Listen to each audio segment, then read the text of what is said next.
Bienvenue à tous sur Monsieur Mystique Histoire d'horreur. Dans l'épisode d'aujourd'hui, je vais vous raconter 8 histoires vraies et glaçantes sur des orages qui ont apporté bien plus que de la pluie. Souvenez-vous, quand le ciel commence à se déchirer, ne regardez pas dehors. Mais avant de commencer, n'oubliez pas de vous abonner, d'aimer et de partager cette vidéo avec vos amis. Dites-moi d'où vous regardez. Merci à tous. Et maintenant, commençons.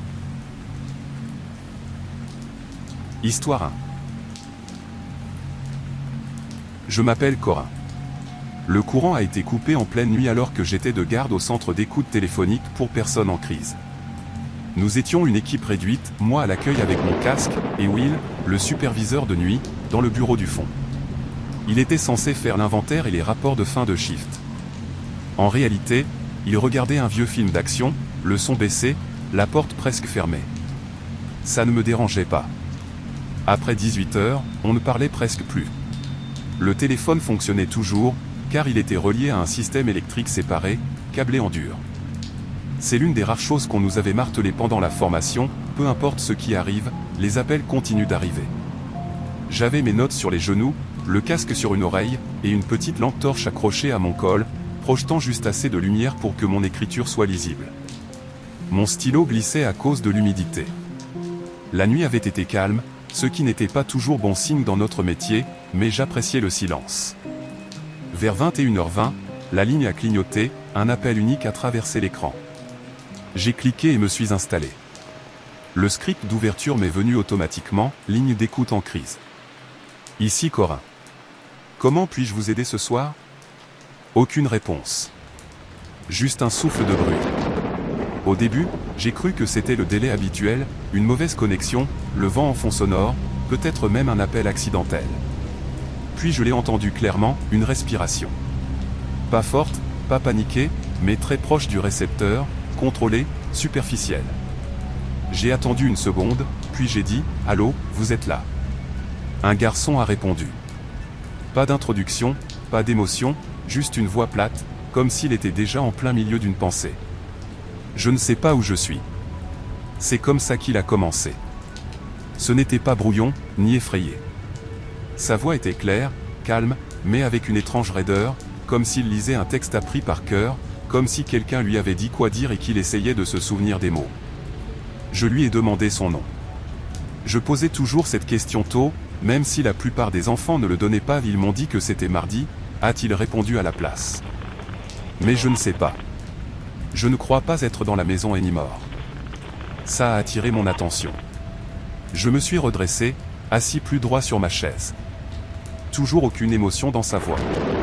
Pas de panique, pas de pleurs, juste cet étrange détachement. Je lui ai demandé son âge. 10 ans, a-t-il dit. Puis, comme s'il venait de se souvenir de quelque chose d'étrange, il a ajouté « Mes mains sont encore mouillées ». Cette partie m'a semblé bizarre. Ce n'était pas vraiment les mots, mais la façon dont il les avait dit, comme si c'était juste un fait de plus dans une liste qu'il essayait encore de reconstituer. « Es-tu blessé ?» ai-je demandé. « Non », a-t-il répondu. Je crois que j'étais en train de dîner. Puis il a ajouté « Et puis je ne l'étais plus ». Il ne semblait pas vraiment confus, juste distant, comme si le souvenir était là, mais derrière une vitre. J'ai tourné légèrement la tête et j'ai fait signe vers la fenêtre du bureau. Will n'a pas levé les yeux. J'ai appuyé sur le bouton d'alerte de la console, puis j'ai ouvert mon carnet et j'ai commencé à écrire manuellement. J'ai toujours gardé un stylo à portée de main. Une habitude de la formation. Sais-tu où tu es maintenant, ai-je demandé. Peux-tu voir quelque chose autour de toi? Il y a une fenêtre, a-t-il dit. Il fait très noir dehors, mais parfois il y a des éclairs. Que vois-tu quand ça éclaire, ai-je demandé. Il a fait une pause. Puis, une allée, mais pas celle d'avant. Celle-là était droite. Celle-ci est courbe. Il y a une boîte aux lettres. Des chiffres rouges dessus. Connais-tu les chiffres, ai-je demandé. Il change, a-t-il répondu, plat et définitif. Aucune envie d'en dire plus. Ça m'a tordu l'estomac. J'ai essayé de garder un ton stable. Peux-tu décrire la maison où tu es? Il a répondu après une longue pause, elle a 2 portes. Une à l'avant, une dans le salon, mais je ne crois pas que la porte d'entrée fonctionne. Que veux-tu dire par « elle ne fonctionne pas » ? Quand je la regarde trop longtemps, elle s'éloigne, a-t-il dit. Ça m'a figé. Je ne me suis même pas rendu compte que j'avais arrêté d'écrire jusqu'à ce que je sente le stylo posé sur la page. Es-tu à l'intérieur maintenant ? Je l'étais, a-t-il répondu. Puis j'ouvre la deuxième porte, celle du salon. Il y a de la pluie derrière. Mais quand je passe à travers, je me retrouve à l'intérieur à nouveau. Il y a de la moquette, puis de la moquette mouillée. Je marche et ça recommence. Un léger grésillement a traversé la ligne. J'ai jeté un coup d'œil à l'écran. Toujours aucun numéro d'origine, juste vous et Econ là où l'appel aurait dû être traçable. Où sont tes parents ? Ai-je demandé. Ils étaient avec moi pendant le dîner, a-t-il dit. Maintenant, je ne les entends que dans le tonnerre. J'ai gardé une main sur la console et l'autre à moitié sur le stylo. Tout le centre était silencieux, à part le bourdonnement de l'électricité statique dans mon oreille. Quelque part dans le couloir, une des lumières d'urgence a commencé à grésiller. Peux-tu me redire ton nom ? Ai-je demandé. Silence. Pendant quelques secondes, j'ai cru que l'appel avait été coupé. Puis je l'ai entendu. À peine un léger tapotement, comme quelque chose de doux frôlant du verre. Je ne me souviens plus de mon nom. Je crois que la pluie l'a pris. J'ai senti ma poitrine se serrer. J'ai gardé ma voix calme. Peux-tu décrire autre chose dans la pièce ? Ai-je demandé. Tes vêtements, les meubles, n'importe quoi à l'extérieur de la fenêtre. Parfois je vois une route, a-t-il dit. Parfois non. Quand le tonnerre devient plus fort, je vois des gens sur la pelouse. Quel genre de gens ? Ils n'ont pas de visage, a-t-il répondu. Mais l'un d'eux tient mon assiette. La ligne a grésillé plus fort pendant une seconde, puis est revenue à ce bourdonnement bas. J'agrippais le casque maintenant. Je le sentais dans mes paumes. Pas vraiment de la peur, juste un malaise profond, comme si j'avais enfoncé ma main dans quelque chose qui ne voulait pas être compris. Il y a quelque chose qui ne va pas avec le tonnerre, a-t-il dit, la voix plus basse maintenant. Ça sonne comme si c'était derrière ma tête. Je lui ai demandé de regarder à nouveau par la fenêtre. Il a chuchoté, ce n'est plus du verre. La ligne a coupé. Pas de clic, pas de grésillement, juste disparu. Je n'ai pas bougé pendant une minute entière. Juste assis là, le casque à la main, les yeux fixés sur l'écran éteint. Quand je me suis enfin levé, le couloir derrière moi était complètement noir. La lumière au-dessus de la salle de pause clignotait, projetant des éclairs brisés sur le carrelage. Je suis retourné et j'ai frappé à la porte de Will. Pas de réponse. Je l'ai ouverte. Sa chaise était vide. La petite télévision sur son bureau était figée sur un écran noir avec du texte blanc qui disait simplement « Pas de signal ». J'ai appelé la ligne interne. Rien. Une des lumières d'urgence a explosé bruyamment, comme un claquement, juste à côté de ma tête. J'ai sursauté. Des morceaux de plastique sont tombés par terre. C'est à ce moment-là que j'ai décidé que j'en avais assez pour la nuit. J'ai attrapé mon manteau, j'ai fourré le carnet dans mon sac et je me suis dirigé vers la sortie. Il m'a fallu 3 tentatives pour ouvrir la porte d'entrée. Le loquet bloquait. Le métal semblait bizarre, collant, comme s'il avait été réchauffé par une haleine. Dehors, la tempête faisait rage. La pluie tombait en mur. Je ne voyais même pas le parking depuis les marches. J'ai attendu sous l'auvent, j'ai compté jusqu'à 30, puis j'ai couru vers ma voiture. Quand j'ai allumé le moteur, la radio s'est mise en marche à fond. Juste un mur de parasites. J'ai tendu la main pour l'éteindre, puis je me suis figé. Sous les parasites, à peine, je l'ai entendu. Une voix. Je ne sais pas où je suis. J'ai tourné la clé et coupé le moteur. Je suis juste resté assis là, à fixer le pare-brise pendant que la pluie s'abattait. Mon téléphone était mort. Il ne s'allumait même pas quand j'appuyais sur le bouton d'alimentation. J'ai attendu que la tempête commence à s'apaiser. Quand j'ai tourné la clé à nouveau, la voix avait disparu. Juste des parasites normaux. Je suis rentré chez moi. Directement. Je ne me suis pas arrêté pour manger. Je ne suis pas retourné au travail avant presque une semaine. Quand j'y suis finalement retourné, j'ai apporté les notes avec moi et je les ai données à un superviseur. Ils ont vérifié les logs et ont dit qu'aucun appel n'était entré à ce moment-là. Aucune origine, aucune donnée de routage, aucun enregistrement, juste un vide dans les logs. Ils m'ont dit que c'était peut-être un rêve. Peut-être que je m'étais endormi. Histoire 2. Mes parents étaient hors de la ville ce week-end-là. Un mariage au Kansas, et j'avais décidé de rester à la maison. J'étais en 2e année de lycée, et honnêtement, j'avais besoin du week-end pour rattraper mon retard scolaire. Ce n'était pas un gros problème. J'étais déjà resté seul à la maison avant. Nous vivions juste à l'extérieur d'une petite ville tranquille du nord du Missouri, où il ne se passait jamais rien de vraiment excitant. Ce vendredi soir, un orage est arrivé de nulle part. J'étais dans la cuisine, à moitié distrait, en train de finir un devoir de maths. Les lumières ont vacillé une fois, puis encore, avant de se stabiliser. Je me souviens avoir levé les yeux vers la fenêtre de la cuisine et avoir vu les arbres s'agiter bien trop violemment pour que ce soit seulement le vent.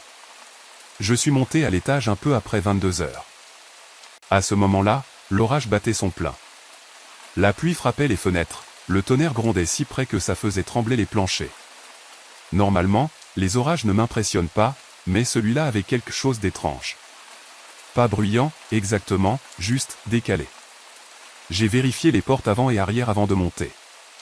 Pas parce que j'étais nerveux, vraiment, mais parce que quelque chose semblait mal à l'aise. Pas dangereux, juste pas tout à fait normal.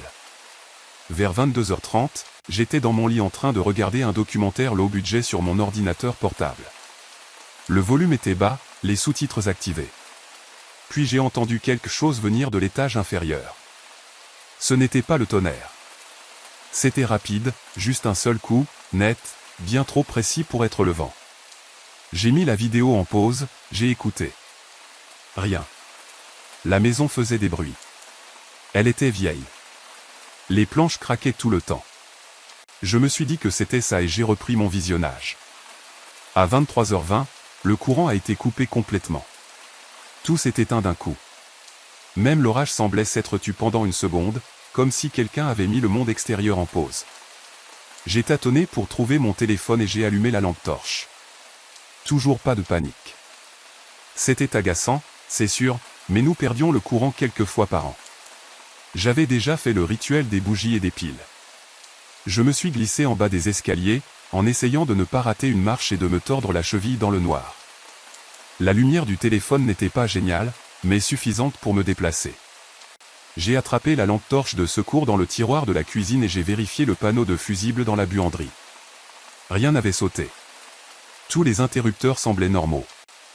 J'ai soupiré, j'ai envoyé un message à ma mère pour lui dire que le courant était coupé, et elle m'a répondu quelques minutes plus tard en disant qu'elle appellerait la compagnie d'électricité. Je retournais vers la cuisine quand j'ai vu la porte de derrière. Elle n'était pas ouverte, mais elle n'était pas fermée non plus. La poignée était toujours verrouillée, mais la porte elle-même était entr'ouverte, peut-être de quelques centimètres, juste là, suspendue. J'ai figé. J'étais sûr, je veux dire, absolument sûr, d'avoir verrouillé cette porte plus tôt. Je ne le fais pas à moitié. Je l'ai poussé doucement, je l'ai reverrouillé, et je suis resté là quelques secondes, l'oreille collée contre la porte, sans respirer. Rien. Juste le vent dans la pluie. J'ai essayé de me convaincre que je m'étais trompé plus tôt. Que je ne l'avais pas bien tirée. Elle coinçait parfois si on ne la fermait pas fermement. Ça avait du sens. Ça devait être ça. De retour à l'étage, j'ai dirigé la lampe torche vers le plafond et j'ai essayé de lire quelques pages de quelque chose, juste pour me calmer. Mais mon cerveau revenait sans cesse à cette porte. Puis je l'ai entendu à nouveau. Cette fois, ce n'était pas d'en bas. Ça venait du couloir, juste à l'extérieur de ma chambre. Un coup doux, puis une pause, puis 2 autres. 3 en tout. Mais ce n'était pas comme un coup normal. Ça ne résonnait pas. Ça sonnait épais, étouffé, comme si quelqu'un tapait doucement à travers un tissu. Je suis juste resté là, à fixer le plafond, en essayant de me rappeler ce que j'avais entendu. Après un moment, je me suis levé, j'ai tenu mon téléphone comme un bouclier, et je suis entré dans le couloir. La trappe du grenier était juste au-dessus de moi, fermée, affleurant au plafond. Rien ne semblait déranger. Je suis resté là, sous elle, à peine en train de respirer. Puis ça a recommencé, pas doucement cette fois. 3 coups rapides. Fort, clair, comme si quelqu'un frappait à votre porte d'entrée avec le dos de la main. J'ai reculé dans ma chambre sans réfléchir et j'ai fermé la porte. Je ne me suis pas donné la peine de la verrouiller. Elle ne fermait jamais bien de toute façon. Je me suis assis avec mon dos contre elle et j'ai pointé la lampe torche vers la fente sous la porte. Aucun mouvement, aucun son, juste l'orage qui revenait, s'insinuant à nouveau avec l'occasionnel grondement de tonnerre. J'ai appelé ma mère. Elle a décroché vite, et je n'ai même pas essayé de paraître calme. J'ai tout déversé. Le courant, la porte de derrière, le bruit dans le grenier. Elle est restée silencieuse, puis a demandé, « Le verrou de la porte d'entrée est-il fermé ?» Je me suis levé et j'ai vérifié. Il ne l'était pas. J'avais verrouillé la poignée plus tôt. Oui, mais le verrou était complètement tourné vers la gauche, déverrouillé. Je l'ai enclenché avec mon pouce et j'ai reculé. Ma mère m'a dit de rester en ligne. Elle appelait le voisin pour qu'il vienne vérifier. C'est à ce moment-là que j'ai entendu quelque chose traîner sur le plafond au-dessus de moi. Pas un pas, un grattement. Long et lent, comme si quelque chose de lourd était traîné. Notre grenier n'avait pas de plancher, juste des poutres et de l'isolation apparente. Si quelque chose était là-haut, ça ne pouvait pas bouger comme ça sans tomber à travers. Peu importe ce que c'était, ça bougeait exprès. J'ai chuchoté à ma mère ce que j'avais entendu. Elle a commencé à pleurer. Pas de façon dramatique, juste de petites respirations saccadées, comme si la panique s'infiltrait. Elle continuait à dire qu'elle appelait quelqu'un, qu'elle essayait. La batterie de mon téléphone est tombée à 10%. Je suis retourné dans ma chambre et me suis assis contre le mur, téléphone et lampe torche toujours allumées, fixant la fente de la porte vers le couloir. Je tremblais sans m'en rendre compte. Puis ça m'a frappé. La trappe du grenier n'était pas au-dessus du couloir. Elle était au-dessus de ma chambre. Je ne sais pas comment j'avais pu me tromper plus tôt. Peut-être que je ne voulais pas le savoir à ce moment-là, mais maintenant, assis directement en dessous, je pouvais voir la faible silhouette carrée dans le plafond au-dessus de ma tête. Je n'ai plus bougé après ça. Pas jusqu'à ce que quelque chose tombe bruyamment dans le salon en bas. Fort, net, comme une chaise qui bascule violemment. Je ne suis pas allé vérifier. Je n'ai pas pu. Je suis resté figé par terre, à peine en train de cligner des yeux, comptant les secondes. Puis j'ai entendu mon nom. Quelqu'un dehors. Une voix d'homme. Le voisin. J'ai bondi si vite que j'ai failli me cogner contre le cadre de la porte, j'ai dévalé les escaliers, la lampe torche tremblotante, glissant presque sur la dernière marche. Il était à la porte d'entrée, tenant une lampe torche et un pied de biche. Il a vérifié chaque pièce de la maison, même le grenier. Rien. Rien, sauf la trappe du grenier. Elle avait été poussée légèrement ouverte. Pas beaucoup, juste assez pour que le joint soit rompu. Elle n'était pas comme ça avant. Il est resté avec moi jusqu'à ce que le courant revienne vers 3 heures. On est juste resté assis en bas, sans vraiment parler. Je n'ai pas dormi cette nuit-là. Je ne suis pas remonté. Quand mes parents sont rentrés le lendemain, mon père a installé un loquet sur le panneau du grenier, un vrai. Il l'a boulonné lui-même dans le cadre. Rien ne manquait. Aucun signe d'effraction. Plus de bruits étranges après ça.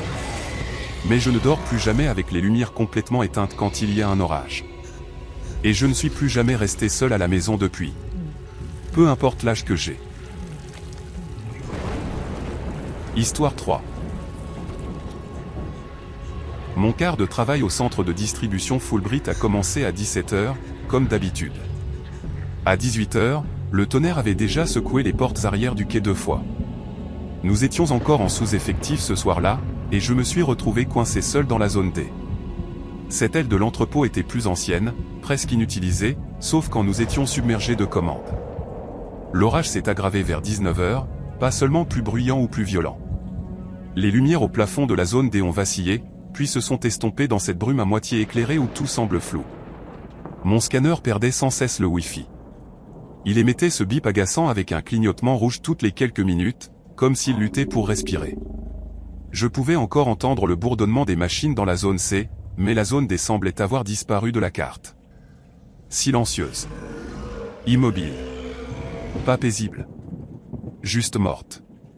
Je continuais à travailler. Boîte. Scan. Empilement.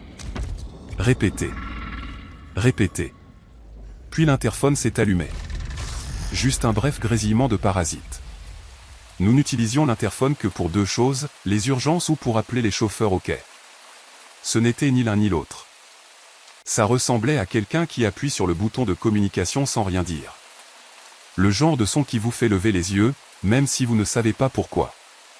Une minute plus tard, ça a recommencé.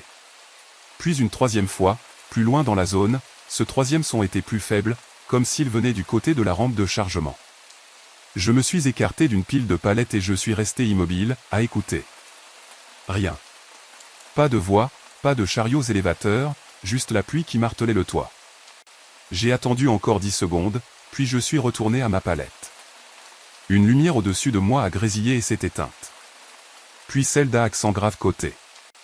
Tout le reste de la rangée est resté allumé, mais soudain, je me suis retrouvé dans cette bande de noir parfait, comme si quelqu'un avait découpé une ombre rien que pour moi. J'ai avancé de quelques pas et l'écran du scanner s'est rallumé. Le Wi-Fi est revenu comme si de rien n'était. Je me suis dit que c'était un problème électrique. Les panneaux de disjoncteurs étaient plus vieux que moi, et la moitié de l'endroit n'avait pas vu de vraie maintenance depuis des années. J'avais déjà vu des lumières tomber en panne. J'avais déjà vu des rangées entières de prises s'éteindre en plein milieu d'un quart, mais ça semblait trop précis, trop centré. Vers 20h15, j'ai terminé la palette et je l'ai roulée vers les balances murales.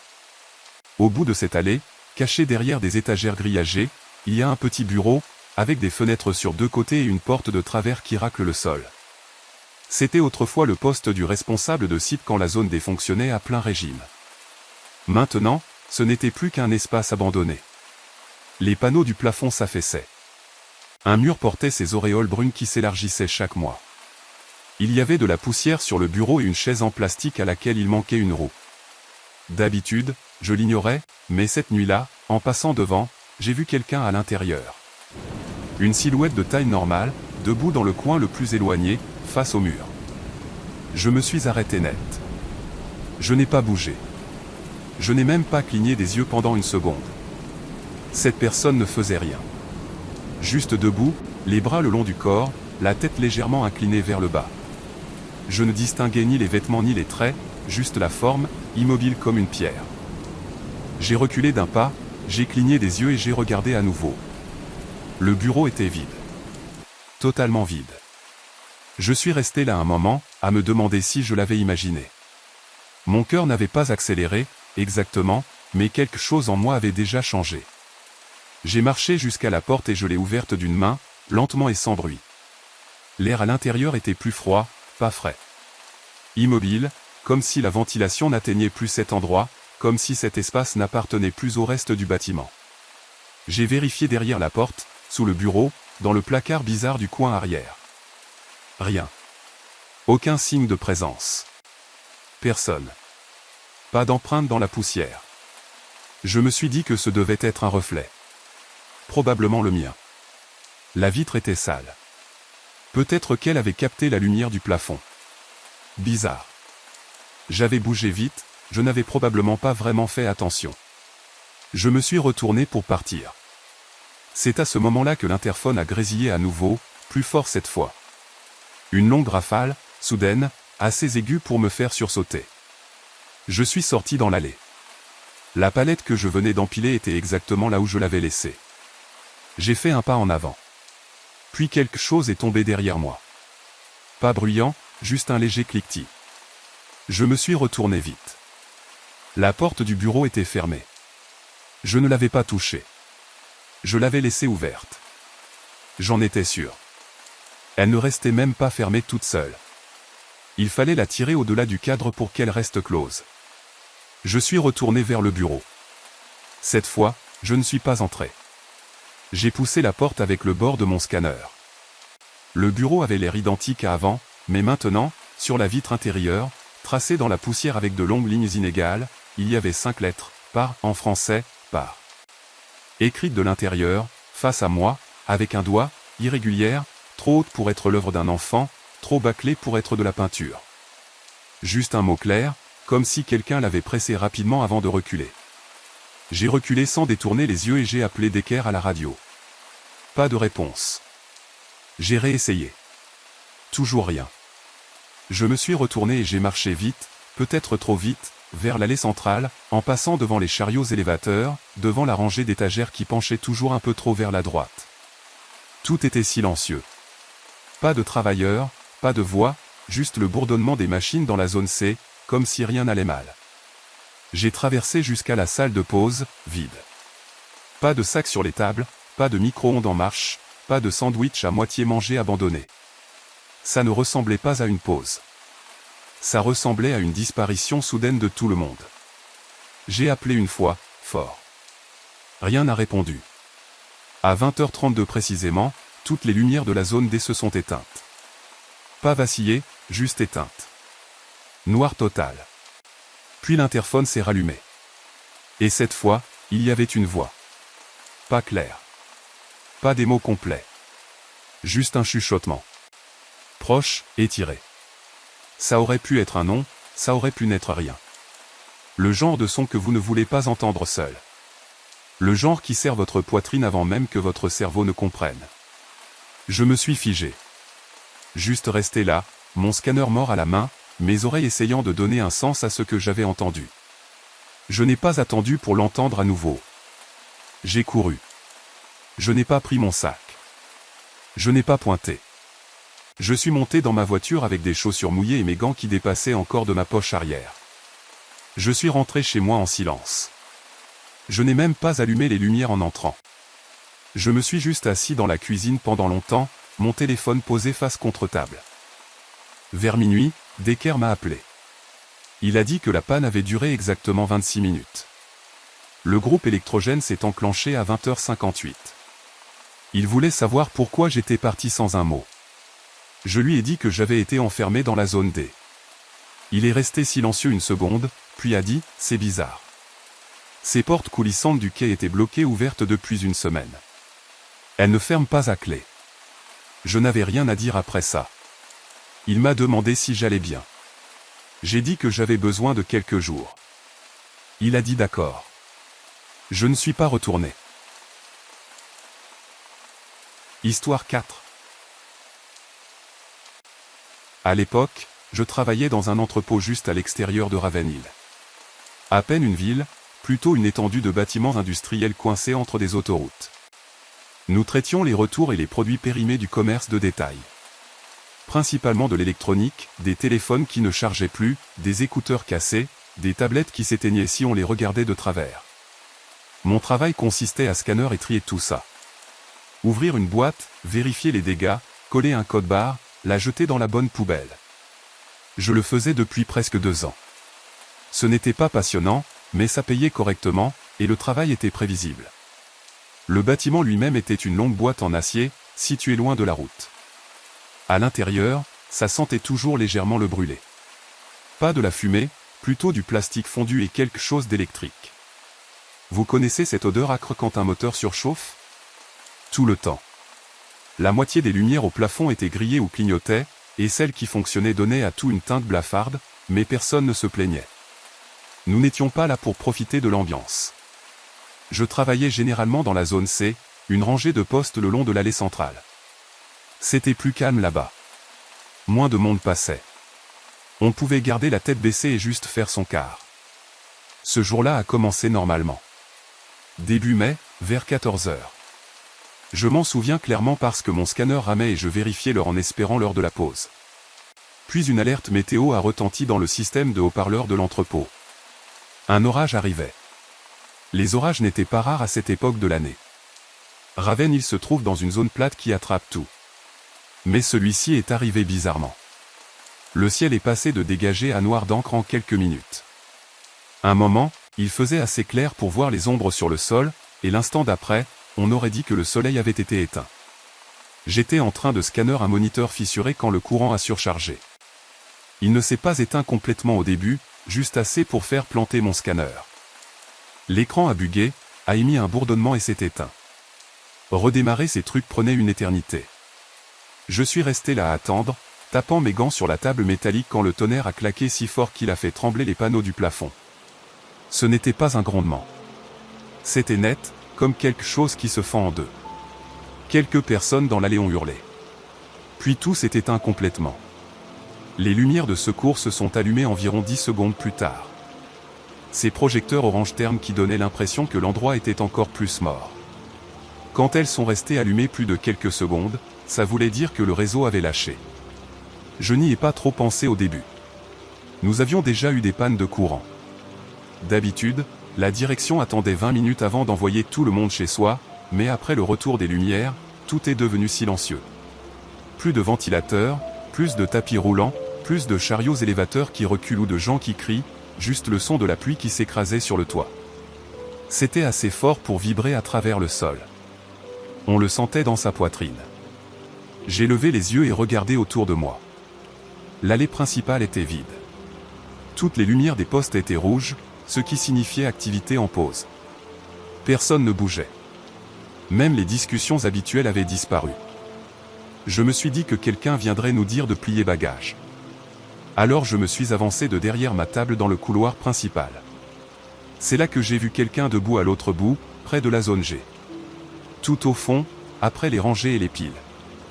Je distinguais à peine cette silhouette dans la faible lumière orange, mais cette personne portait la même combinaison grise que nous tous, juste debout là. J'ai d'abord cru que c'était Darren, l'un des responsables d'équipe. Il avait la même carrure, grand et maigre, et portait toujours ses manches retroussées serrées.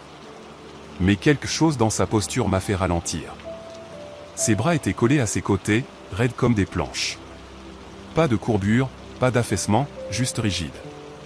J'ai levé une main et j'ai appelé « Eh, ça va ?» Pas de réponse, pas même un frémissement. Je me suis dirigé vers lui, lentement au début. À mi-chemin dans l'allée, je me suis arrêté. La façon dont il se tenait était trop immobile. Ce n'était pas comme quelqu'un qui attend quelque chose. C'était comme si on l'avait placé là. J'ai plissé les yeux. Il y avait une ligne noire sur le côté de son visage. Elle partait de sa tempe jusqu'à sa mâchoire, fine et sombre comme une fissure dans un masque de porcelaine. Toute sa tête était légèrement inclinée, comme si elle était trop lourde d'un côté. Les lumières ont de nouveau vacillé, fort, puis faiblement. Quand elles sont revenues complètement, il avait disparu. Pas de mouvement, pas de son, juste disparu. J'ai marché jusqu'au bout de l'allée. Personne autour. J'ai vérifié chaque allée latérale, j'ai regardé derrière les piles. Rien. La porte de secours à l'extrémité était toujours verrouillée de l'intérieur, et de toute façon, on n'est pas censé sortir pendant un orage. Il n'y avait pas beaucoup d'endroits où se cacher. Je suis resté là peut-être une minute, puis je me suis retourné et je suis retourné vers la zone C. Le scanner était de nouveau en ligne. J'ai repris là où je m'étais arrêté, j'ai essayé de me convaincre que j'avais peut-être vu quelque chose de bizarre à cause de l'éclairage. Peut-être que quelqu'un avait bougé et que je ne l'avais pas remarqué. 10 minutes ont passé, puis 20. Toujours un silence de mort. Puis j'ai remarqué quelque chose. Une des boîtes de la pile à côté de ma table avait disparu. Juste disparu. J'ai vérifié par terre, pensant qu'elle avait peut-être glissé. Rien. Puis je l'ai entendu derrière moi. Un grattement lent et sec, comme du plastique traîné sur du carton. Je me suis retourné. Le son venait de l'intérieur de la palette derrière mon poste. Elle était scellée dans un épais film plastique, toujours intact. Je me suis approché, je suis juste resté là à écouter. Le son est revenu. Cette fois, ce n'était pas un grattement. C'était plus long, plus délibéré, un déplacement lent, comme si quelque chose bougeait son corps. Pas petit.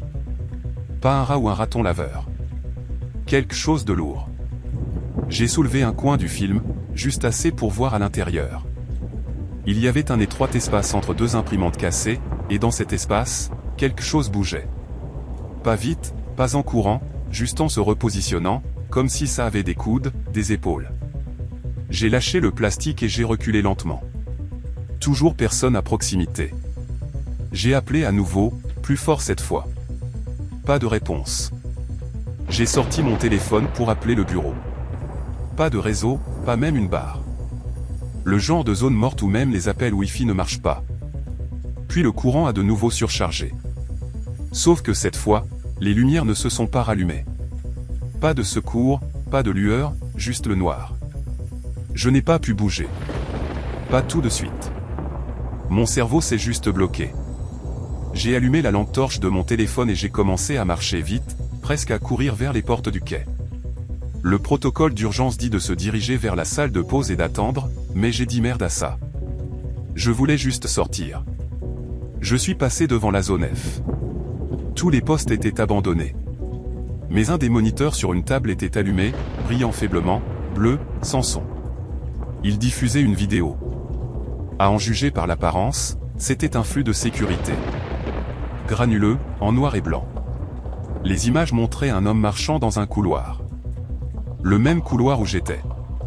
Au début, j'ai cru que c'était un enregistrement, mais l'horodatage dans le coin supérieur correspondait à l'heure actuelle, à la seconde près. Et l'homme avait ma carrure. Ma carrure. Même uniforme, même gants. La caméra le suivait par derrière. C'était un flux en direct de moi. Sauf que je n'étais pas suivi. Pas que je puisse voir. Je me suis retourné instantanément. Allée vide. Je n'ai pas arrêté. J'ai sprinté vers la sortie de secours du couloir latéral. Elle n'est pas censée s'ouvrir sans une alarme incendie, mais j'ai pensé essayer. J'ai poussé la barre. Elle s'est ouverte sans résistance. J'ai couru dehors sous la pluie battante, traversant le parking en gravier. La pluie frappait assez fort pour piquer. J'ai atteint ma voiture, j'ai attrapé la poignée, et la foudre a frappé quelque part à proximité, assez fort pour illuminer tout le parking en blanc. Je me suis retourné pour regarder le bâtiment. Quelqu'un se tenait dans l'embrasure de la porte que je venais de franchir. Combinaison grise, trempée, les bras raides le long du corps. Cette personne ne bougeait pas. Je suis monté dans ma voiture et j'ai démarré en trombe, les pneus crissant sur le gravier mouillé. Je n'ai même pas pointé. J'ai appelé mon responsable en conduisant. Il a décroché comme si de rien n'était. Il a dit que l'orage avait coupé le courant, mais que les groupes électrogènes fonctionnaient bien. Il a prétendu que tout le monde avait déjà été renvoyé. J'ai demandé si quelqu'un avait signalé une activité étrange. Il a dit non. J'ai demandé s'ils avaient vidé les palettes de la zone C. Il a fait une pause, puis a dit « Oui, elles ont été expédiées la semaine dernière. » Je n'ai pas dormi cette nuit-là. Vers 3 heures du matin, j'ai reçu un message d'un numéro inconnu. Une seule ligne, ne te retourne pas. J'ai bloqué le numéro immédiatement. Le lendemain matin, j'ai démissionné. Je n'ai pas donné de préavis. J'ai juste envoyé un email et je ne suis jamais revenu. Histoire 5. Je faisais l'inventaire de nuit dans un magasin de déstockage à une demi-heure de Kansas City. Juste moi, Donnie, le responsable de rayon, et Mara, une intérimaire qui avait commencé plus tôt dans la semaine. Nous avons pointé à 21h, dépointé à 5h, et passé la plupart de la nuit à déballer des cartons et à mettre à jour les scanners d'inventaire.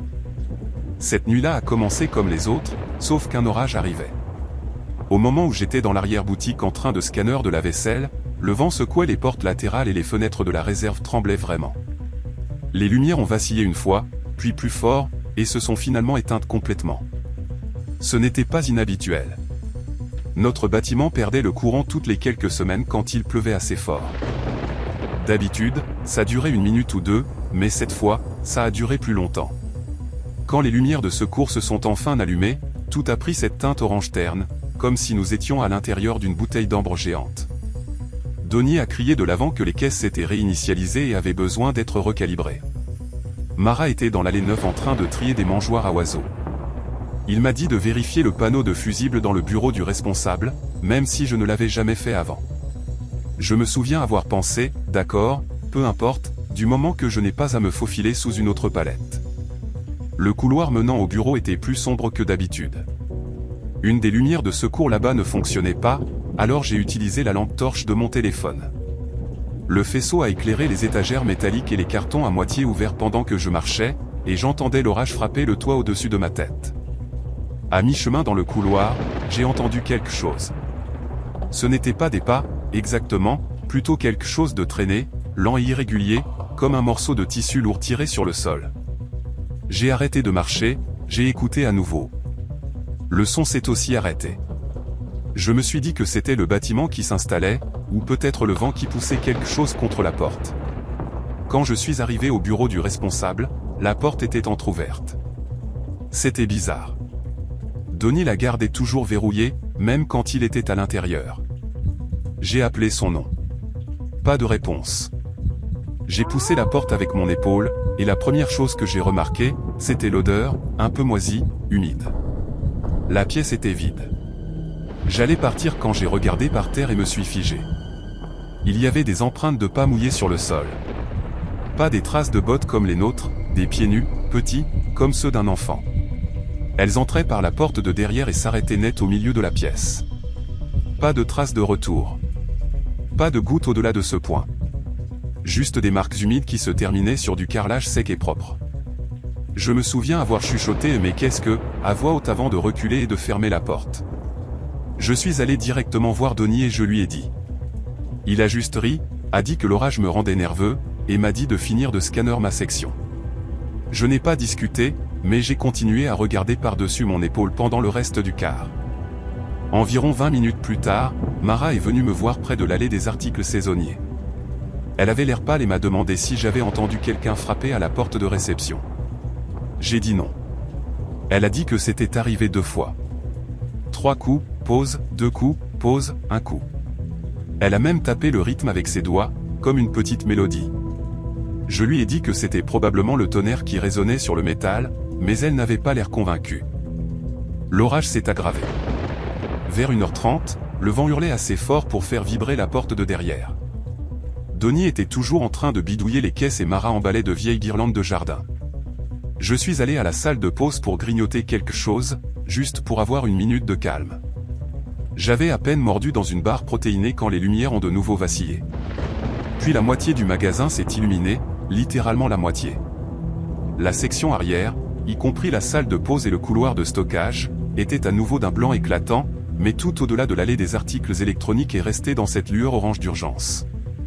C'était comme si quelqu'un avait tracé une ligne invisible à travers le magasin. C'est à ce moment-là que nous avons entendu le crash, un bruit métallique fort. Donnie a crié de l'avant pour que nous vérifiions la section jardin. Mara ne voulait pas y aller seule, alors nous y sommes allés ensemble. Nous avons tourné au coin et nous nous sommes tous les deux figés. Une des étagères d'exposition s'était complètement effondrée. Des grenouilles en céramique, des nains de jardin, des pots de fleurs brisés partout, mais tout était mouillé. Pas juste humide, trempé. Le sol, les étagères, les cartons, même les murs dégoûtaient.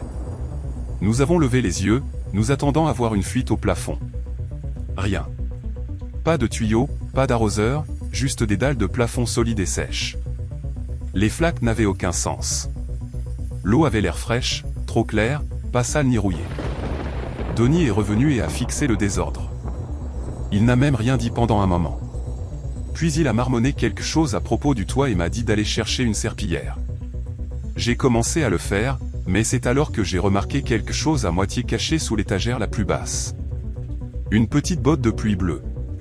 Pour enfants, du genre avec des poissons de dessin animés sur les côtés. Elle était remplie de boue et sentait affreusement, comme de la terre mouillée et des égouts. Nous ne vendions rien de tel. Je l'ai montré à Donnie. Il l'a regardé, a pâli et a dit « Fermez les portes. On nettoiera ça plus tard. » Je suis allé à l'avant pour vérifier. Les portes étaient déjà verrouillées. Mais la vitre était embuée de l'extérieur, ce qui était étrange parce qu'il ne faisait pas assez froid pour de la condensation. J'ai essuyé un endroit avec ma manche et c'est là que je l'ai vu. Un petit visage pâle de l'autre côté, sans expression, juste debout là, près de la vitre, puis disparu. Je n'ai pas cligné des yeux pendant ce qui m'a semblé être 10 secondes. Quand je l'ai fait, ce n'était plus là. Je suis retourné en courant vers Donnie et Mara. Je leur ai dit exactement ce que j'avais vu. Mara a refusé d'y croire. Elle a dit, peut-être que j'ai vu mon propre reflet. Donnie n'a même pas répondu. Il a juste recommencé à empiler les présentoirs brisés, comme s'il ne pouvait pas nous entendre. Après ça, tout semblait plus lourd. L'air, le silence. Même le bourdonnement des lumières de secours semblait plus bas, comme si le courant lui-même peinait. Vers 3 heures, je suis allé au casier des employés pour prendre mon sweat. Quand j'ai ouvert mon casier, l'écran de mon téléphone s'est allumé. Un nouveau message. Numéro inconnu. Il disait, tu as laissé la porte de derrière ouverte. Le truc, c'est que j'avais verrouillé cette porte moi-même plus tôt dans la nuit. J'ai vérifié à nouveau pour être sûr. Toujours verrouillé, le verrou bien tiré. En me retournant pour partir, j'ai entendu un bruit derrière la pile de caisses près de l'ascenseur de service. Pas le bruit de traînage cette fois. Quelque chose de plus rapide. Un frottement. Une forme a bougé bas et vite. J'ai aperçu quelque chose de pâle qui glissait entre les interstices avant de disparaître derrière les étagères. Je n'ai pas regardé 2 fois. J'ai couru, j'ai trouvé Donnie et Mara près de l'allée de pêche. Ils se disputaient. Mara insistait pour dire qu'elle avait vu quelqu'un passer au bout de la rangée. Et Donnie continuait à dire que c'était un effet de lumière. Puis toutes les lumières du bâtiment se sont éteintes en même temps. Noir total. Pas de bourdonnement. Pas de lueur d'urgence. Juste le son de la pluie qui frappait le toit et notre respiration. Puis les alarmes se sont déclenchées. Toutes. Alarmie incendie, détecteur de mouvement, gyrophare de secours, tout. Des lumières rouges clignotantes, un bip aigu résonnant dans les allées. Donnie a couru vers le panneau d'alarme et a commencé à appuyer sur des boutons, mais rien n'a fonctionné. Nous avons couru, tous les 3, droit vers l'avant. Donnie a forcé la grille de secours et nous nous sommes précipités sous le vent, sous la pluie. Le parking était vide. L'air sentait l'asphalte mouillé et l'ozone. Nous sommes juste restés là, trempés, à fixer les portes vitrées, attendant que quelque chose bouge à l'intérieur. Rien ne l'a fait. Nous sommes restés là jusqu'à ce que le soleil se lève. Personne n'a dit un mot. Quand l'équipe du matin est arrivée, Donnie leur a dit qu'il y avait eu une panne de courant. Il a appelé la direction et a mis ça sur le dos d'un câblage défectueux. Mara et moi avons démissionné ce jour-là. Je travaille maintenant le matin. Plus rien après 18 h. Histoire 6. C'était un jeudi soir et je faisais du babysitting pour une famille avec laquelle j'avais déjà travaillé quelques fois. Ils étaient sympas. Les parents étaient polis, un peu formels, mais pas de manière désagréable. Ils payaient toujours en liquide, laissaient des snacks, me donnaient le mot de passe Wi-Fi sans même que je doive le demander. Leur maison se trouvait juste à l'extérieur de Willowdale. Leur enfant, Milo, avait 6 ans. Il était vraiment intelligent, étrangement mature pour son âge à certains égards, et totalement obsédé par les dinosaures au niveau encyclopédique. Ce soir-là, ses parents partaient pour un dîner entre amis en ville. Rien de fancy, disait-il. Juste quelques collègues de travail. Ils m'ont dit qu'ils seraient de retour vers 22 h et sont partis vers 18 h 30. L'orage a commencé un peu après 19 h. Au début, ce n'était rien, juste quelques grondements sourds au loin. Je n'y ai même pas prêté attention. Milo et moi étions dans le salon en train de construire une cabane avec des couvertures. Il avait un plan élaboré pour un laboratoire de recherche sur les dinosaures, entièrement fait de coussins et d'oreillers de canapé. Il me tendait des pièces comme s'il dirigeait les travaux. Les lumières ont vacillé une fois, juste une brève pulsation, puis se sont stabilisées. J'ai hésité une seconde, mais lui n'a même pas cligné des yeux. Il a simplement demandé si on pouvait regarder un film à l'intérieur de la cabane. J'ai dit, bien sûr, et j'ai sorti la tablette. Vers 19 h 30, le tonnerre s'était intensifié. Un éclair a illuminé le jardin comme un flash d'appareil photo, et le tonnerre a frappé juste après, assez fort pour que je le sente dans ma poitrine. Ça a surpris Milo. Il m'a demandé si l'orage pouvait entrer dans la maison. Je lui ai répondu que non, et il a semblé satisfait de cette réponse. Vers 20 h, la pluie s'était intensifiée. Ce n'était plus une pluie régulière, c'était bruyant. Je pouvais l'entendre frapper contre les fenêtres et les stores. La maison, qui semblait déjà trop grande sans les parents, a commencé à paraître encore plus vide. Je continuais à jeter des coups d'œil vers le couloir, avec l'impression qu'il y avait trop de portes ouvertes, trop de coins que je ne pouvais pas voir depuis le canapé. Je me suis levé pour faire un rapide tour d'inspection. Toutes les fenêtres étaient fermées, sauf une à l'étage, dans le couloir. Elle était entr'ouverte de quelques centimètres. Je l'ai fermée et verrouillée. Je n'y ai pas trop pensé sur le moment. À 20 h 30, Milo dormait dans la cabane. La tablette diffusait toujours quelque chose d'animé et d'absurde, mais le volume était bas. J'étais sur le canapé, en train de scroller sur mon téléphone, puis j'ai passé à un livre que j'avais apporté. C'est alors que j'ai entendu le premier bruit sourd. Ce n'était pas fort. C'était faible, comme quelque chose de petit tombant sur le sol à l'étage. J'ai fait une pause, j'ai regardé vers le plafond, j'ai attendu pour voir si Milo réagissait. Rien. Il était profondément endormi, recroquevillé avec son dinosaure en peluche, le professeur Chon, et une couverture.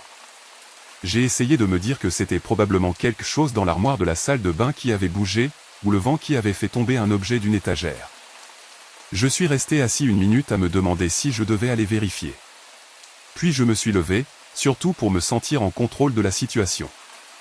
À l'étage, le couloir était dans la pénombre. La seule lumière venait de cette petite veilleuse bleue branchée dans le mur près de la salle de bain. J'ai marché doucement, j'ai jeté un coup d'œil dans la chambre des parents, la porte ouverte, le lit intact. Rien ne semblait déranger. Puis j'ai regardé dans la chambre de Milo. Tout allait bien. Des posters de dinosaures, une petite étagère de livres, des vêtements par terre, comme seul un enfant de 6 ans peut en laisser. Puis je me suis retourné. La porte du grenier, au bout du couloir, était ouverte. Pas complètement, juste de quelques centimètres. Le genre d'ouverture qui semble accidentelle, mais d'une manière ou d'une autre, délibérée. La corde de la trappe oscillait légèrement, comme si elle venait d'être utilisée. Je l'ai fixée. Je savais que je n'avais pas touché cette porte, et j'étais certain qu'elle était fermée plus tôt. Je l'avais regardée droit dans les yeux quand j'avais fermé la fenêtre du couloir. Il y avait quelque chose dans cette ouverture, l'angle, l'obscurité immobile au-dessus, qui m'a donné cette sensation nauséeuse et lourde dans l'estomac. Pas encore de la peur, juste la lente prise de conscience que quelque chose n'allait pas, et que je n'avais pas de bonne explication. Je ne me suis pas approché. J'ai reculé dans les escaliers, j'ai verrouillé la porte d'entrée par précaution, puis j'ai vérifié celle de derrière une nouvelle fois. Elle était aussi verrouillée. Je suis resté là, dans la cuisine, en essayant de ralentir ma respiration. Je me suis rappelé que ce n'était qu'un orage. Peut-être que le vent avait provoqué une sorte de changement de pression et l'avait fait s'ouvrir. Peut-être. Peut-être pas. À 21h15, le courant a été coupé. Tout est devenu noir en un instant. Plus de bruit de dessin animé. Plus de bourdonnement du frigo. Plus de veilleuses dans le couloir. Juste le son de la pluie et du tonnerre. Plus fort maintenant, sans rien d'autre pour le couvrir. Milo est resté endormi, d'une manière ou d'une autre. J'ai attrapé mon téléphone, allumé la lampe torche et envoyé un message à ses parents. Juste un message rapide, le courant est coupé. Tout va bien ici ? J'espérais une réponse rapide. Rien n'est revenu. Je me suis assis sur le canapé dans le noir, en regardant le couloir, en essayant de ne pas penser à la porte du grenier. 10 minutes ont passé. Puis est venu le deuxième bruit. Cette fois, ce n'était pas faible. C'était un bruit sourd et lourd venant de l'étage, pas un craquement subtil ou quelque chose qui pouvait être attribué à la maison qui bougeait. Ça sonnait comme si quelque chose de gros était tombé ou avait été lâché sur le sol. Direct. Intentionnel. Milo s'est réveillé en sursaut. Il s'est assis à l'intérieur de la cabane et a regardé autour de lui, confus. « Où est la lumière ?» a-t-il chuchoté. Je l'ai aidé à sortir, je lui ai dit que l'orage avait coupé le courant, et que nous allions chercher une lampe torche pour lui aussi. Nous sommes allés ensemble vers la cuisine. Et c'est là que j'ai vu les empreintes de pas boueuses, sombres, et clairement humaines. Elles commençaient à la porte de derrière et traversaient le carrelage du couloir.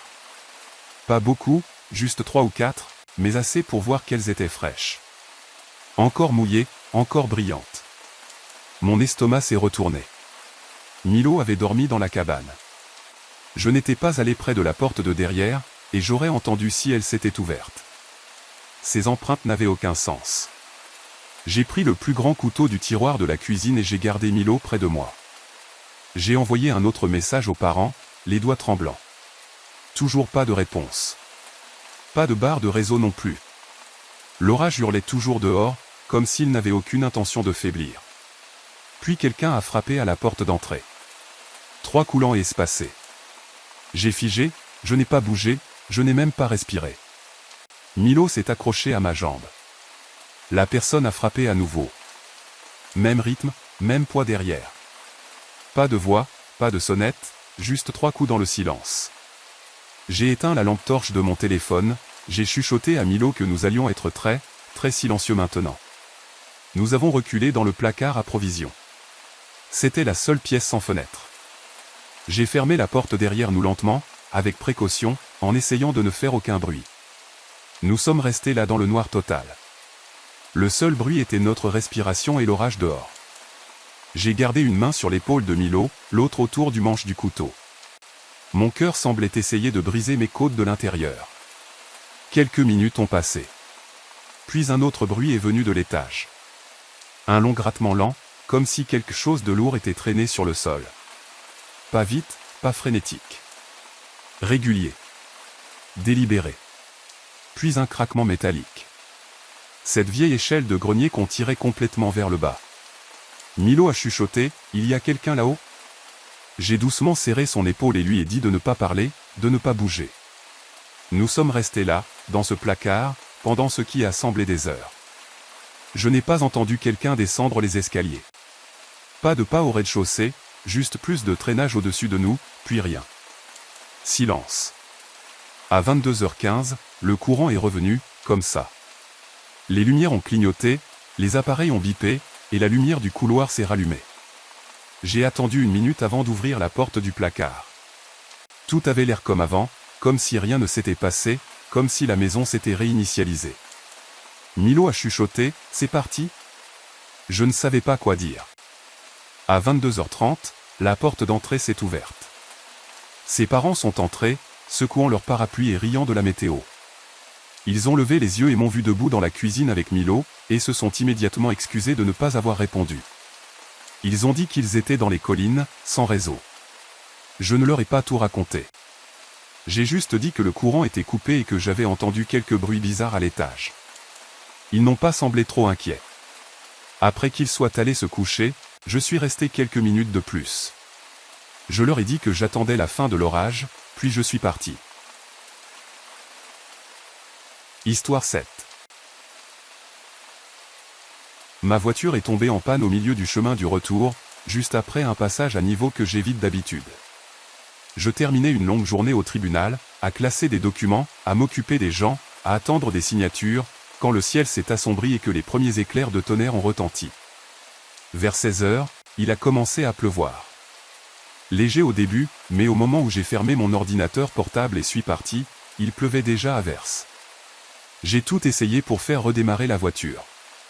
Pousser, tourner la clé, vérifier les connexions de la batterie, mais rien n'a fonctionné. À un moment donné, je me suis rendu compte que je perdais mon temps. Il devait être plus de 18 heures. J'ai éteint le moteur, je suis sorti sous la pluie et j'ai verrouillé la voiture derrière moi. Je n'avais pas mon téléphone sur moi. Je l'avais laissé branché sur mon bureau. Pas de carte, pas de navigation, pas de moyen d'appeler à l'aide. Juste moi, trempé, avec quelques kilomètres entre moi et la maison.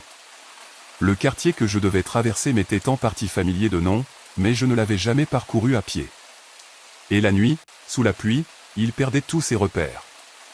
J'ai quitté la route principale en essayant d'éviter les voitures qui passaient et les éclaboussures. J'ai tourné dans des ruelles, derrière des maisons, à travers des rues latérales tranquilles. La pluie ne s'arrêtait pas. Le tonnerre grondait par rafales, résonnant sur les toits. Mes chaussures faisaient floc-floc, l'eau tirait sur mes chevilles. De temps en temps, une voiture passait avec ses phares allumés. Je me collais contre les clôtures ou me blottissais dans les coins pour éviter les projections. Je me répétais sans cesse, rentre juste à la maison. Après environ 10 minutes, je l'ai vu pour la première fois. Il était assis sur un trottoir de l'autre côté du carrefour. Pas de manteau, pas d'abri, juste assis, les coudes sur les genoux, les mains pendantes, la tête légèrement baissée. Il ne bougeait pas. Ne réagissait pas à la pluie. Je me suis arrêté un moment, le cœur battant plus vite. Son visage était vide, comme s'il était ailleurs. Je me suis forcé à continuer de marcher. J'ai traversé la rue en gardant mes distances, les yeux fixés droit devant moi. J'ai tourné au coin, passé devant une cour sombre, et un éclair a illuminé la rue. Il était là maintenant, au bout d'une allée, le dos tourné vers moi. La posture était reconnaissable, les épaules affaissées, les bras pendant de la même manière. Ma première pensée a été que je me trompais. Il y avait beaucoup de monde dans les quartiers. Peut-être qu'il avait bougé. Ou peut-être que c'était quelqu'un d'autre. J'ai continué sans m'arrêter. Ma respiration était rapide, mais je me suis dit que c'était à cause de l'orage. Un pâté de maison plus loin, j'ai passé devant une ruelle. J'y ai jeté un coup d'œil et il était là à nouveau, à genoux cette fois, les mains à plat sur le trottoir, le corps tendu comme s'il se préparait à quelque chose. Mes pas se sont figés. Il n'a pas levé les yeux tout de suite. Puis il s'est tourné lentement, sa tête pivotant jusqu'à ce que ses yeux soient dans ma direction, ses lèvres légèrement entr'ouvertes. Ses yeux semblaient vides, pas exactement blancs, mais lointains, comme s'il n'était pas tout à fait conscient de moi, et pourtant, il me regardait. J'ai forcé mes jambes à avancer, j'ai marché plus vite. Mon pouls battait à tout rompre. La pluie me giflait le visage. J'ai regardé en arrière. Personne, juste une rue vide. Je suis arrivé à un virage. La route serpentait autour d'une petite structure abandonnée, une sorte de parc mort, rouillé et envahi par la végétation. J'ai contourné la courbe et j'ai vu un réverbère clignotant. En dessous, debout dans la rue inondée, se trouvait à nouveau la silhouette, vêtue de vêtements trempés collés à lui, les pieds nus, sa posture rigide mais fluide. Il me faisait face directement. La foudre a déchiré le ciel derrière lui, illuminant sa forme en contraste saisissant. Pendant un moment, j'ai juré qu'il était en verre, fragile, mais il ne bougeait pas. Ou peut-être qu'il bougeait. Juste un petit mouvement. J'ai reculé, traversant vers le trottoir opposé. Il a fait un pas en arrière dans une entrée ombragée, se retirant silencieusement. Sans hâte, glissant simplement. J'ai scruté les maisons. Rien. Pas de lumière. Pas de mouvement. J'ai serré mes clés comme une bouée de sauvetage, même si elles ne m'auraient pas aidé s'il était apparu. J'ai continué. La pluie s'est légèrement calmée, mais est restée constante. L'eau dégoulinait le long de mes bras. Je frissonnais. Mes chaussures semblaient lourdes. J'ai essayé de ne pas penser à lui. Un autre pâté de maison, un éclair, une autre silhouette dans le jardin de quelqu'un, à moitié caché par une haie, se fondant dans les formes sombres. Il a avancé d'un pas. Mon cœur a hurlé. J'ai accéléré le pas. Au coin suivant, sous une lumière de porche faible, un homme tenait une laisse, guidant un chien. J'ai agité la main, presque désespérément. Il m'a fait un signe de la main en retour. Je me suis senti absurde, agitant la main comme pour dire « j'existe ». Il a hoché la tête calmement. J'ai jeté un coup d'œil par-dessus mon épaule. La silhouette avait disparu. J'ai ralenti, mais je suis resté alerte. Les tremblements dans mes jambes ne voulaient pas s'arrêter. La pluie me trempait jusqu'aux os. Ma veste était inutile. Ma chemise collait à ma peau. Enfin, j'ai atteint ma rue. Les maisons me semblaient familières maintenant, même si dans l'obscurité, elles perdaient leurs détails. Je pouvais voir ma pelouse, les marches menant au porche. Tout semblait normal, ou non éclairé. Et puis j'ai vu un mouvement. Il était assis à nouveau sur mon porche dans la même position affalée, les bras mous, la tête penchée en avant comme s'il réfléchissait ou dormait. Je me suis arrêté au bout de mon allée, la gorge serrée. J'ai appelé, même si ma voix tremblait. Et mon cerveau m'a crié dessus. Aucune réaction. Je me suis forcé à parler plus fort. Tu as besoin de quelque chose? Silence. J'ai fait un pas prudent.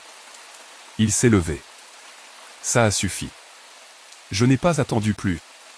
Je me suis retourné et j'ai traversé la rue, j'ai couru vers la maison de mes voisins, 2 portes plus loin. Les Grant, ils étaient âgés, amicaux, avaient toujours des lumières allumées.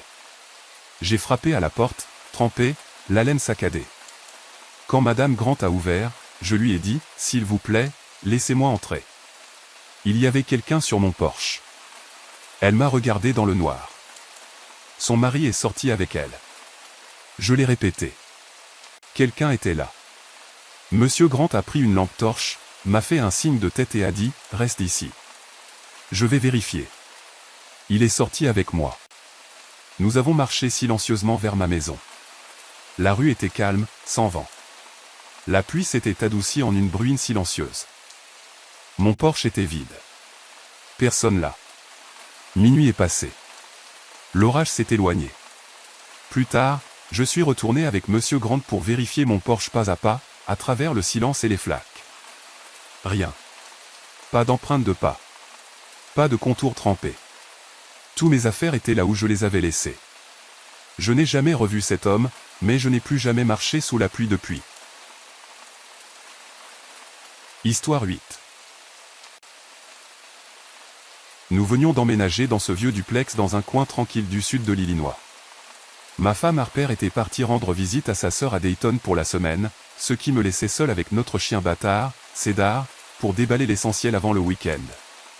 Bien sûr, c'était la nuit où l'orage est arrivé. Un de ces orages bruyants et dramatiques du Midwest qui vous font vous demander pourquoi vous n'avez pas simplement attendu un jour de plus pour déménager. La maison était vieille. Pas vieille et charmante, juste vieille et bizarre. Les portes ne fermaient pas bien. La plomberie sifflait et cliquetait comme si elle se raclait la gorge. Et les planchers ne cessaient de craquer. Vous faisiez un pas d'un côté et vous entendiez l'écho ailleurs. Je me disais que c'était juste ce qui arrivait avec les vieilles maisons. En fin d'après-midi, tout dehors avait pris cette teinte grise lourde et étrange, puis le ciel s'est ouvert. Le tonnerre est arrivé si près qu'il ne ressemblait même pas à du tonnerre, plutôt à quelque chose qui s'effondrait au loin. La pluie frappait le toit assez fort pour me faire sursauter. Cédar, qui dormait d'habitude à travers les feux d'artifice et les camions poubelles, a commencé à se comporter bizarrement. Il faisait les 100 pas comme s'il avait oublié où il allait. Les oreilles en arrière, la queue basse. Il fixait des coins que je n'avais même pas remarqués avant. Vers 19h30, toutes les lumières se sont éteintes. Pas de vacillement, juste éteintes. Toute la rue est tombée en même temps. Ce fut instantané. Je pouvais voir les maisons de l'autre côté de la route.